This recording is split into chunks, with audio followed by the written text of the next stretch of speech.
শুভ সকাল বন্ধুরা, আমার নতুন ব্লগে আপনাদের স্বাগত জানাই। আশা করি আপনারা সকলে ভালো আছেন, সুস্থ আছেন। আমিও ভালো আছি, সুস্থ আছি। তো আজকে তাপমাত্রা সর্বোচ্চ থাকবে। আপনারা সকলেকেই বলছে অবশ্যই সাবধানে থাকবেন আপনারা। সকালে এখন মোটামুটি 6:30 বাজে। আমি 5:30টার সময় মর্নিং ওয়াকে গেছিলাম। তো আমি বেশ কিছুদিন ধরে আবার মর্নিং ওয়াক শুরু করে দিয়েছি। আজকে আমি 5:30টার সময় একদম হাঁটতে চলে যাই, 6:15-র মধ্যে চলে আসি। মানে অনেকটা দূরই, কয়েক কিলোমিটার। এত জোরে স্পিডে হাঁটি যে সময় কম সময়ের মধ্যে যতটা বেশি হাঁটা যায়। তো যাই হোক, হেঁটে হেঁটে চলে এসেছি। এখন নদীর পাড়ে বসে আছে, প্রচণ্ড গরম লাগছে। তাই একটু ঠান্ডা হওয়ার জন্য একটু বসা আর কি। পাখিদের বিভিন্ন আওয়াজ, বিভিন্ন রকম, তারপরে নদীর একটা জলের স্রোতের আওয়াজ বেশ ভালোই লাগে। সকালবেলায় মনটা খুশি হয়ে যায়, ফ্রেশ ফ্রেশ মাইন্ড। তাই আমি এখানে একটু বসে আছি।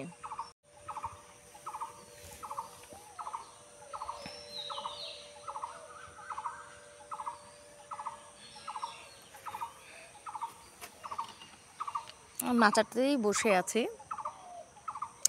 গাছে বিভিন্ন রকমের পাখি ডাকছে। ওয়েদারটা না একটু মেঘলা মেঘলা দেখছি। সূর্যটা উঠলো, এত লাল আজকে 50 ডিগ্রি, কলকাতাতে 50 ডিগ্রি তাপমাত্রা ছাড়াবে। তো আমাদের উত্তরবঙ্গেও মোটামুটি শুনলাম 42-43 থাকবে। জানি না, বেলার দিকে এটা অবশ্যই আশা করা যায় যে বাড়বে। কিন্তু এখন নেই বললেই চলে। এখন একদম ঠান্ডা আবহাওয়া, সূর্যটা আজকে এত লাল ঘোলা উঠছিল। তো এখন কিন্তু নেই, এখন আবছা দেখা যাচ্ছে সূর্য। আকাশটা হঠাৎ করে মেঘে ঢেকে গেল। সত্যি ঠাকুরের কাছে প্রার্থনা করি, এই যে তাপমাত্রা বাড়ার কথা কলকাতায়, যেন না হয় এমনটা। তাহলে প্রচুর মানুষের প্রচুর ক্ষতি হতে পারে শারীরিক। শুনলাম যেখানে সেখানে আগুন লাগতে পারে। তো এইগুলো শুনে মনটা খুব খারাপই লাগে। তো যাই হোক, আজকে আর একটা ভালো বিশেষ দিন। আজকে আমাদের কোন্নগরে, কলকাতা আমাদের হুগলি ডিস্ট্রিক্ট পড়ে। তো কোন্নগরে আজকে মা শকুন্তলার পুজো। মনটা খুব টানছে ওখানে। কালকে জল ঢালা ছিল রাতে, আজকে বেলা 12টা পর্যন্ত জল ঢালা থাকবে। তারপরে মায়ের আগমন হবে সূর্য ডোবার পরে। তো প্রতি বছর থাকি। বিয়ে হবার পরে, আমার বিয়ের 11 বছর, 1 বছর আমি শুধু যেতে পেরেছি বিয়ের পরপরই। তো আর যাওয়ার আমাদের হয়ে ওঠেনি। হয়তো মা না চাইলে সত্যি তার দর্শন পাওয়া যায় না। তো জানি না আবার কবে আমি মায়ের দর্শন পাবো বা কিছু। খুব মনটা আজকে টানছে ওখানে। শুধু সকালবেলাতেই এখানে বসার পরে একটু ফেসবুকটা খুললাম, দেখলাম জল ঢালার দৃশ্য। খুব মনটা খারাপ হয়ে গেল যে জল ঢালি না ঢালি, কিছু কিছু সময় ওখানে যেতাম মায়ের সাথে জল ঢালা দেখতে। ওগুলো একটা মজাই আলাদা ছিল। যাই হোক, হয়তো জানি না আবার কবে সেই দিনটা ফিরে আসবে, আদৌ আসবে কি না। কারণ আমি এতটাই দূরত্বে থাকি বাড়ি ছেড়ে, শুনিও ফট করে যাওয়াটা সম্ভব হয়ে ওঠে না আমাদের এই মধ্যবিত্ত পরিবারদের। যাই হোক, আমি থাক ওসব কথা, মনটা সত্যিই খুব খারাপ। এখন আজকে আবার মায়ের পুজো। তো ওই ফেসবুক থেকেই ফটো টটো পাবো বা যাই হোক দর্শন পাবো মায়ের। ওটাই যথেষ্ট আপাতত। কেন গিয়ে দেখার মতো এখনও এখন তো আর এই মুহূর্তে তো সময় নেই। আগামী বছর কি তারপরে বছর এরকম জানি না দিন আমার আসবে নাকি। তো যারা যারা কন্যগড় বা আশেপাশে এলাকার আছেন অবশ্যই মায়ের দর্শন করবেন, এটাই বলবো। তো আর কি, তো চলুন আমি এখন বাসি কাজগুলো ফটাফট সেরে নিই। কিছুটা বাসি কাজ আমি সেরে তারপরে হাঁটতে গেছি, কারণ আমি 5টার সময় উঠেছি। উঠে জল ঠল ভরাটার এগুলো হয়ে গেছে, এখন রান্না করে কাজ সারবো। তো চলুন যাই। দেখুন উঠোন টুটন পরিষ্কার, এখনও বাড়ির আমাদের কেউ উঠেনি, শুধু একমাত্র আমি আর আমাদের কাকা। সব দিকেই পরিষ্কার। সকালবেলায় একটা আলাদাই একটা মনোরম পরিবেশ, ভালো লাগে। দেখুন আমার সন্ধ্যামালতি না, মাধবীলতা গাছে ফুল এসে গেছে, কত করি, দারুণ লাগছে দেখতে।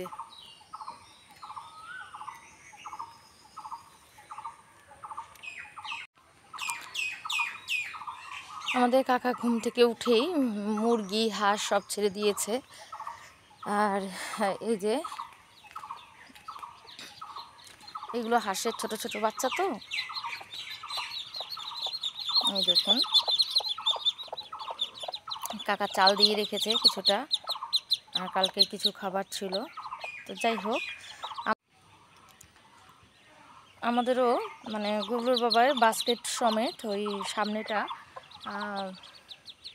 ছেড়ে দেবে, হাঁসগুলো একটু জলে চড়বে, তারপরে আবার এনে রেখে দেবে। তো চলুন এখন কাজ সারা যাক, আর কথা বলবো না। দেখুন এই জলের মধ্যে হাঁসগুলোকে ছাড়া হয়। আমাদের হাঁসগুলো ওই কোনার মধ্যে খাচ্ছে, বড় হাঁসগুলো।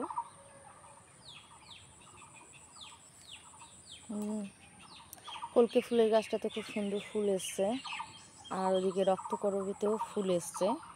যাই হোক,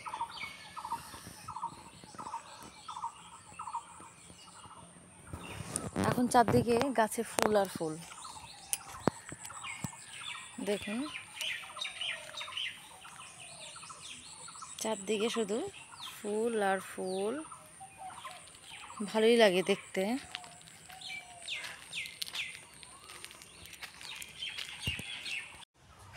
বন্ধুরা,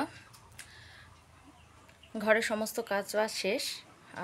আজকে শনিবার যেহেতু নিরামিষ হবে, তো আমি রান্নাঘরের সমস্ত কিছু পরিষ্কার টরিষ্কার করে ধোয়া টোয়া করে জল ঠল নিয়ে রেখেছি। ডাল আজকে কালাই ডাল করব, তো ডালটা ভেজে আমি প্রেসারে বসিয়ে দিয়েছি, তাহলে আমি অন্য কাজগুলো করতে পারবো, তার একটু তাড়াতাড়িও হবে। মা ভাতটা বসিয়ে দিয়ে সবজি কাটছে। আমার মেয়ের আজকে আর্ট পরীক্ষা, তো স্নান টান হয়ে গেছে, শুধু আমারই হয়নি, আমি এখন করব না, গরম তো, গরম বাড়বে, পরে করব। নদীতে করবে না? নদীতে করব না, যদি কারেন্ট না থাকে তাহলে নদীতে যাব, আর কারেন্ট থাকলে নদীতে যাব না, বাড়িতেই করব। তো এখন রান্নাঘরে যাব। সকালে চাটা আমার খাওয়া হয়ে গেছে, শুধু এখন রান্নাটা করব। কাঁচা ধোয়া কমপ্লিট, সমস্ত কাঁচা ধোয়া কমপ্লিট করলাম, আর ঘর দোয়ার মোছা টোচা বিছানা তোলা কমপ্লিট। এখন মেয়ে পড়তে বসবে, আর্ট নিয়ে বসবে যদিও, যাই হোক মাথা আর মোছা হয় না। খুব শীঘ্রই আপনারা ওর একটা নিউ লুক দেখতে পাবেন। তো অবশ্যই আপনার সাথে ওর নতুন লুকটা অবশ্যই দেখাবো। রান্নাঘরে চলে এসেছি, তো আমার ডাল সিদ্ধটা হয়ে গেছে, ভাতও হয়ে গেছে, মা ভাতটা নামিয়েছে। একটা পাঁচমিশালি বড়ি দিয়ে সবজি হবে, আর এখনও বসায়নি। আর ডাল, লাউ দিয়ে ডাল হবে, কালাইয়ের ডাল, পটল ভাজা, আমের চাটনি, আর একটা দেখি কি সবজি করতে পারি। তো দেখুন এদিকে মা সবজি কাটছিল, মা তেজপাতা বাটতে গেছে, মানে তেজপাতার ডাল সোমবার দেব তাই জন্য। এদিকে এখনও কিছু বসায়নি, আজকে নিরামিষ, তাই নিরামিষ মশলা তেল সব ব্যবহার করা হয়, আলাদা করে নুন নিয়ে নিয়েছি। তাই আজকে অনেকটা দেরি হয়ে গেল, দেরি না 8:30 বাজে এখন। সবটা পরিষ্কার করা হয়ে গেছে, মনটাও ভালো লাগে। তো সঙ্গে থাকুন আপনারা বন্ধুরা। এখন অল্প অল্প রোদ উঠছে, জানি না, হাওয়াও দিচ্ছে প্রচুর আজকে। বেলা পর্যন্ত এই হাওয়াটা থাকলে হয়। তো বন্ধুরা আবার ফিরে এলাম, আবার ফিরে এলাম বন্ধুরা।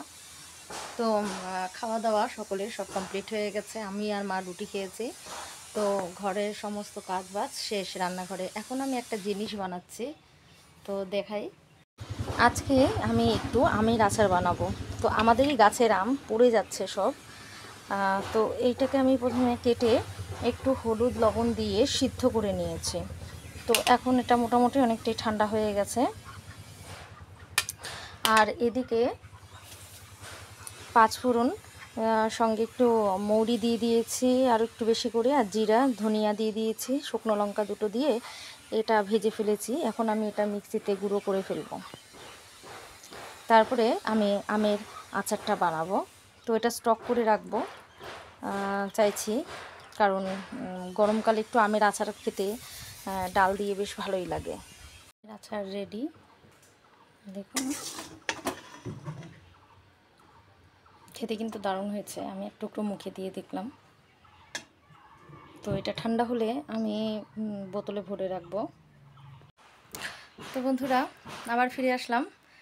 বাইরে কাছাকাছি হয়েছিল সকালবেলায়, তো শুকোচ্ছিল সব জামা কাপড়, আমি এখন নিয়ে আসলাম, এখন ভাঁজ করব। আর মেয়ে স্কুলে গেছে, ঘরটা তারপরে আমি আর ঘরে ঢুকতে পারিনি। তো মেয়ে দেখুন জামা কাপড় বিছানায় ছেড়ে, যে আজকে আর্ট পরীক্ষা ছিল, তো ও আর্ট করছিল বিছানায়। তো আমি এসে যে ঘরটা ঠিক করব পারিনি, ভিজে গামছাটা এখানেই রয়ে গেছে। তো এখন এই ঘরের সব ঠিকঠাক করব। বন্ধুরা আবার ফিরে এসেছি খাওয়া দাওয়া কমপ্লিট করে দুপুরের। এখন প্রায় 3:45 বাজে, মানে 3:40 বাজে। আর মেয়ে স্কুল থেকে এসেছে পরীক্ষা দিয়ে, ও আসার পরেই আমরা সবাই একসাথেই খেলাম। খেয়ে মেয়ে এখন একটু শুয়েছে।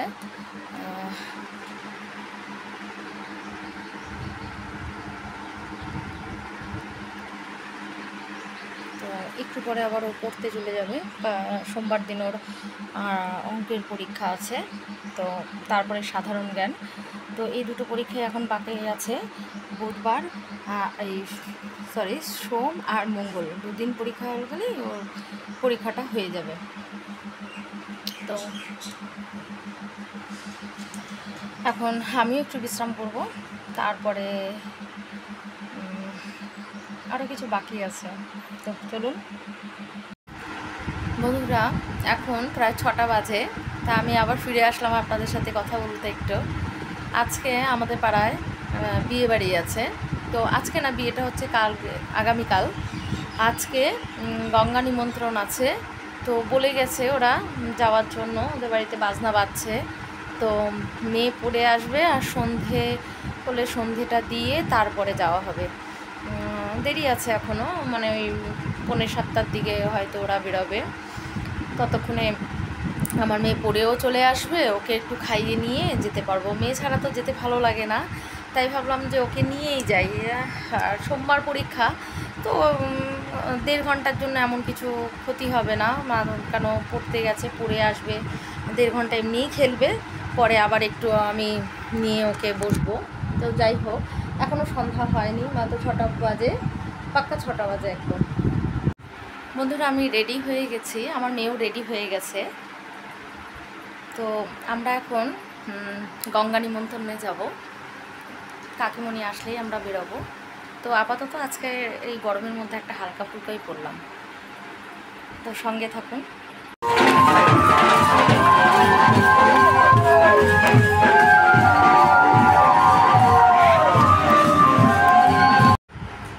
আমরা অনেকক্ষণ আগেই চলে এসেছি। আজকে মা ভাত রান্না করে ফেলেছে।